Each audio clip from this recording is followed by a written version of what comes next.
રાજકોટમાં આજે મહાઅસ્મિતા સંમેલન થયું। મોટી સંખ્યામાં ક્ષત્રિયો અહીંયા આવ્યા અને ક્ષત્રિય મહિલાઓ ખૂબ અહીંયા આવી। બધી જ મહિલાઓ આજે કેસરી સાડી પહેરીને આવી અને જેટલા પણ સ્પીચ હતી એ સ્પીચમાં સૌથી વધારે મહિલા આક્રોશિત થઈ અને બોલી પણ છે।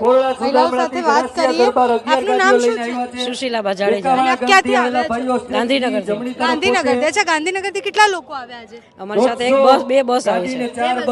અચ્છા, આજનું મહાસંમેલન હોય કે આના પહેલા બધા જ મહાસંમેલનો જે થયા, તમને આશા છે એવું કે કંઈ બદલાશે?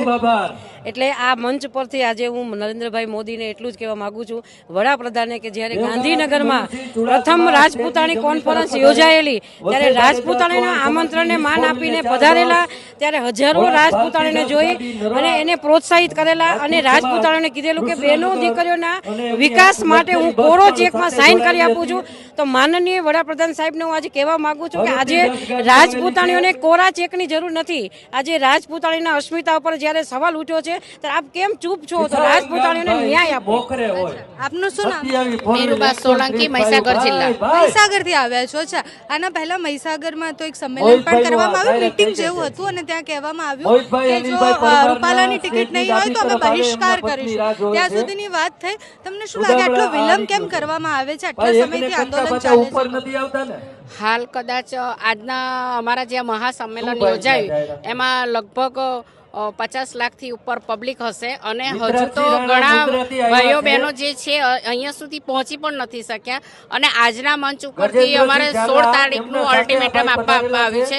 ત્યાર પછી 3 દિવસનું અલ્ટિમેટમ આપવામાં આવ્યું છે કે 3 દિવસ પછી બી જો ફોર્મ પાછું નહીં ખેંચે તો અમારો આ પાર્ટ 1 હતો, આના પછીનો અમારું પાર્ટ 2 છે એ અમારી સંકલન સમિતિ નક્કી કરશે કે પાર્ટ 2 ની અંદર અમારે શું કરવું।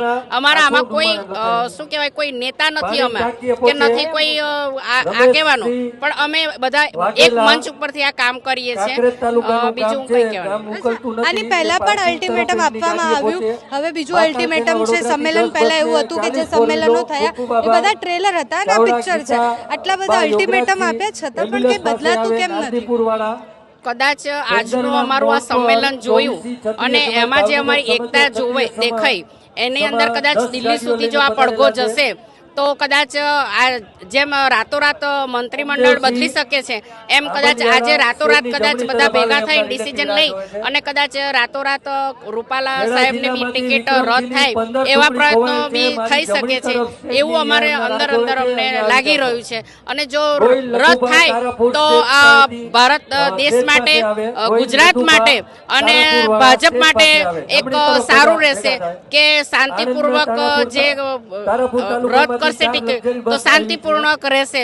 બાકી અહીંયા અમારા સ્ટેજ ઉપરથી કહેવામાં આવી ગયું છે કે 16 તારીખ પછી જો ફોર્મ ભરાયા પછી જો બી ટિકિટ એ પોતે પાછું ફોર્મ નહીં ખેંચે તો પછી રાજપૂતો પોતપોતાની રીતે તલવારો ખેંચશે।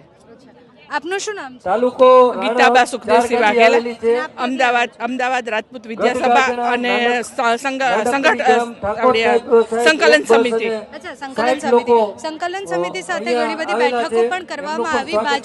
ભાજપના જેટલા પણ નેતાઓ છે, ભાજપના નેતાઓએ પણ મીટિંગ કરી, જે તમારા અગ્રણીઓ કહેવાય, એના પછી પણ સમાધાન નથી થઈ રહ્યું। તો વાત ક્યાં અટકી છે? આટલી બધી વાત થઈ રહી છે, સમાધાનની પણ વાત થઈ રહી છે, તો અટક્યું ક્યાં છે? અટક્યું તો ક્યાંય નથી। જો રૂપાલા સાહેબ એક રાજીનામું આપી દે તો ક્યાંય અટક્યું નથી।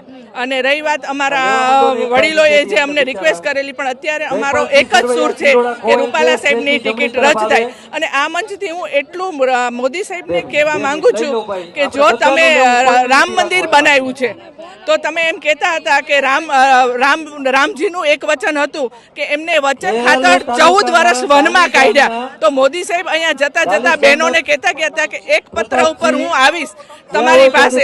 તો આજે મોદી સાહેબને વચન નિભાવવાનો ટાઈમ છે કે તમે 14 વર્ષ જો રામ વચન ખાતર વનવાસ જતા હોય તો તમે વચન ખાતર બહેનોની પાસે આવી અને એમની સમસ્યા કેમ નથી પૂછતા? અને આનું પરિણામ મોદી સાહેબે ખૂબ ભયંકર ભોગવવું પડશે। મીનાબા જાડેજા। અને આપ ક્યાંથી આવ્યા છો? ગાંધીનગરથી। ગાંધીનગરથી તો ઘણા બધા લોકો આવ્યા છે, અમદાવાદથી પણ ઘણા બધા લોકો આવ્યા છે। 20 દિવસ જેવા થઈ ગયા કે જ્યાંથી આંદોલન ચાલે છે, પણ આ 20 દિવસમાં પડઘા જે પડવાના હતા એ સંભળાતા કેમ નથી? હા, અમારું પણ એ જ કહેવું છે કે આટલા 20 દિવસથી કેમ પડઘા સંભળાતા નથી. મને તો મોદી સાહેબનો પર્સનલી 45 વર્ષથી અનુભવ છે. એમને મારી પાસે આવેલા છે, મળેલા છે. 15 થી 20 વર્ષે મને મળ્યા જ્યારે ગાંધીનગરનો પ્રોગ્રામ થયો. હું દૂર ઊભી હતી ત્યાંથી મને સાહેબે બોલાવી કે મીનાબા બેટા આવો, કારણ કે એ અમારા ઘરે RSS ના મારા ફાધર મોદી સાહેબ છે, રૂપાલા સાહેબ છે, એ RSS ના પાયાના માણસો હતા. હું ધંધુકા બાપાલાલ સાહેબની દીકરી મીનાબા છું. મોદી સાહેબ નામથી પર્સનલી અમને ઓળખે છે. એટલે મારે મોદી સાહેબને નમસ્કાર કરીને એક જ વિનંતી કરવી છે કે હું જ્યારે મળવા માંગતી ત્યારે નહોતી મળી શકી તો એમને અફસોસ હતો. તો અત્યારે તો અમારે ખાસ જરૂર છે. અને જ્યારે મારા ફાધરની ટિકિટનો પ્રોબ્લેમ એમ મીન્સ કે મારો કહેવાનો બારોની ટિકિટ કાપવાની હોય તો કોઈ દિવસ વિચાર કર્યો નથી. એ આજથી મારા ફાધર ગુજરી ગયા 26 વર્ષ થયા, એટલે કે 30 વર્ષ પહેલાની વાત છે. ત્યારે એ ફટાફટ ટિકિટ કાપી શકતા હતા અને ધારે કરી શકે. તો આજ એક રૂપાલા સાહેબ માટે કેમ આટલું? હા, કદાચ મોદી સાહેબની મજબૂરી હોય તો મારું કહેવાનું તો એવું છે કે સંઘના શાખાના આટલા પીઢ વ્યક્તિએ એમની જાતે જ એમને રાજીનામું આપી દેવું જોઈએ. મારા ફાધરને કહેવા વાળા એવા હતા કે તમે અપક્ષ ઉભા રહ્યો, તમે ચૂંટાઈ જશો. અને એ મોદી સાહેબ જાણે છે. મને નામથી પર્સનલી 20 વર્ષે બોલાવી હતી, એટલે એ કઈ ભૂલી શકતા નથી. તો આજ તો એક આખો સમાજ છે. તો આ સમાજ સામે મોદી સાહેબનું આ હોય નહીં. મારા અનુભવ મુજબ મેં એમને મારા ઘરે બેસાડીને જમાડેલા છે. હું નાની હતી ત્યારથી એમના ટચમાં છું. એટલે હું માનતી નથી કે આ મોદી સાહેબનો ઓલો હોય, પણ કોઈ પણ ફોર્સ હોય કઈ એ લોજિક સમજાતું નથી. અચ્છા, આપનું શું નામ છે? હેલો, હા, હું ભૂમિકા અને આપ ક્યાંથી આવ્યા છો? ભાવનગરથી આવી છું. ગોયલવાડ મહિલા સમાજની પ્રમુખ છું.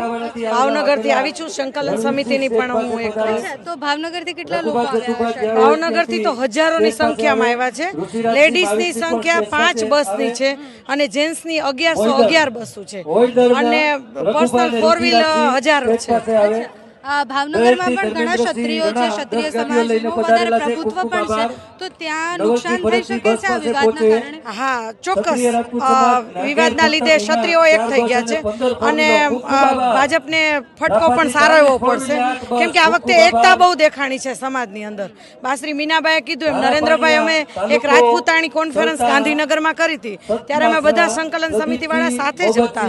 તો ત્યારે મોદી સાહેબે પર્સનલ કીધું હતું કે બહેનોને કાંઈ પણ હોય તો હું કોરો ચેક લખી દઈશ. તો બેનુને ચેક નથી જોતો, પૈસા નથી જોતા, પણ એક સાચી નૈતિક ફરજ પોતે પૂરી કરે. ઈ એક બેનો હક માગે છે કે તમે રૂપાલા સાહેબને હટાવી નથી શકતા ક્ષત્રિયોના સ્વમાન માટે. અને આજે તો આખો સમાજ, આજે જે રતનપરમાં મહાસંમેલન યોજાણું હતું અને એ જોયું જ છે, તમે બધા મીડિયાવાળાએ જોયું છે, લોકોએ જોયું છે કે આવો મેરામણ તો મોદી સાહેબની સભામાં પણ નથી હોતું. અમારા એક વક્તાએ કીધું હતું કે ગાડીઓ ફ્રીમાં હોય છે, માણસો ફ્રીમાં હોય છે, 500 રૂપિયા આપી છે ત્યારે માણસો લાવે છે. સ્વયંભૂ બધા એવા છે. વિચારો કે સવારના નીકળેલા ઘરથી કચ્છની વાટેથી વહેલા 4 વાગે નીકળેલા માણસો બધા અહીંયા 4 વાગે હાજર થઈ ગયા. અને અમને તો ભગવાન પણ સાક્ષી થયા છે. આજે અમી વર્ષા થઈ એટલે અમને એવું છે કે અમારા સત્યનો જય હશે જ તે. અને નારી શક્તિમાં જેટલી શક્તિ હોય ને એમાંય દુર્ગાનું પર્વ છે. એટલે માં ચોક્કસ અમને જસ અમારા ભાઈઓને આપશે જ તે. જેટલી પણ મહિલાઓ સાથે વાત કરી એ બધાને પરસોત્તમ રૂપાલાની ટિકિટ કપાય એની કરતાં વધારે ખરાબ એ લાગ્યું છે કે નરેન્દ્ર મોદી અમારું કેમ નથી સાંભળતા. અમે એમના બહેનો છીએ, અમને મળ્યા પણ છે અને તો પણ અમારો અવાજ ત્યાં કેમ નથી પહોંચતો.